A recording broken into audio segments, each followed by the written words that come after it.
This is Ronnie Mervis from Mervis Diamond Importers, and I'm going to talk to you about wedding bands. This time we're talking about ladies' wedding bands. Well, ladies, this is the time to have some fun. You've been through the tough part, you've selected the diamond, you've got the engagement ring, hopefully you've been wearing it for some months by now, and now we're going to do the wedding band. Well, a couple of things are obvious. We want to match the metal. If your engagement ring is in gold, we're going to use gold again. If it was in white gold, we're going to use white gold. If it was in platinum, we're going to use platinum, which is the ultimate metal of choice, and we would like to use platinum. Here's a time to really dress it up. Instead of going with a plain little band, you can put diamonds on it, and they can be done in any different way. We can match the style of the engagement ring, or we can go away from it completely and do a band of diamonds, which is the most popular way. The diamonds can be set in a multitude of different styles. They can be prong set, they could be channel set, they could be bar set, they could alternate, we could have different shapes and different styles.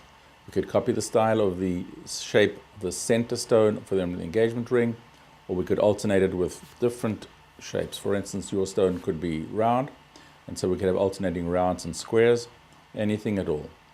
We try as much as possible to get the wedding band to lie up against the engagement ring, so we eliminate as much space as we can between the two rings.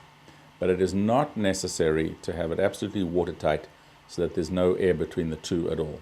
In fact, most times, even though the engagement ring is a flush fit, which means that the wedding ring will lie up right close against it, there's always just a little bit of space, and that's okay. You can never get it totally watertight. The wedding ring is a ring that you're going to wear for an awful long time, hopefully for the rest of your life. And guess what? Your daughter and maybe your granddaughter is going to wear it too. So this is the time to splurge. Now I know that it's also the time when money seems to run short, because there is also a wedding coming up, and there is a band, and there is a caterer, and there's flowers, and there is a videographer, then there's all that sort of stuff. But guess what? Most of those items are consumed in 3 or 4 hours and they're gone. But the wedding band you're going to wear forever. So this is the time not to cut costs. This is the time to get exactly what you want and make sure that it not only fits your engagement ring, but that it fits you as a person, your style, your lifestyle, and everything else that goes on in your daily endeavors. A question that I'm often asked is, should the wedding ring match his wedding ring? And the answer is no. You're a girl and he's a guy. You're going to wear one that fits you and which matches your engagement ring. And don't forget, he's not wearing an engagement ring, and he may have a very busy lifestyle. He may have a job which entails work with his hands. So no, it is absolutely not necessary for the two to match each other. You do what's good for you, and he'll do what you think is good for him, but he may have some input into this too. Customarily, the engagement ring is worn on the outside of the fourth finger in the left hand, and the wedding ring is worn on the inside. But also, some women want to have 2 wedding rings as a guard, one on the inside and one on the outside. Wear 2 at the same time, and wedding rings are also worn these days on the opposite hand. With some of the wedding bands which are very wide, a 6mm or an 8mm wide wedding band, some people like to separate it and wear the engagement ring on the left hand and the wedding ring on the right. Go ahead. There are no rules. Do whatever feels comfortable, and whatever feels comfortable and whatever looks good on you is right. There are absolutely no rules.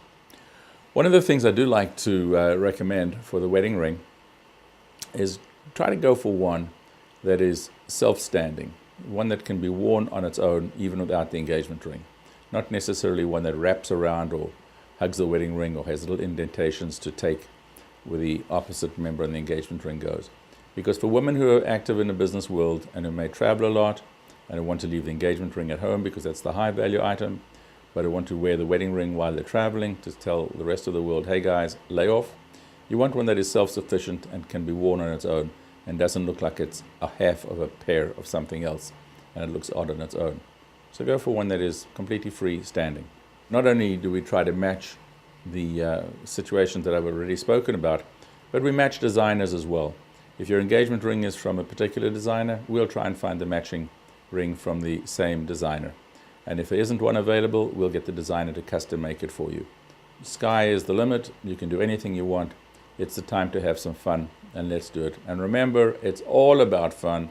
Nothing is that serious, so let's just do it, get it right, and enjoy your lives together. Thank you very much for watching this.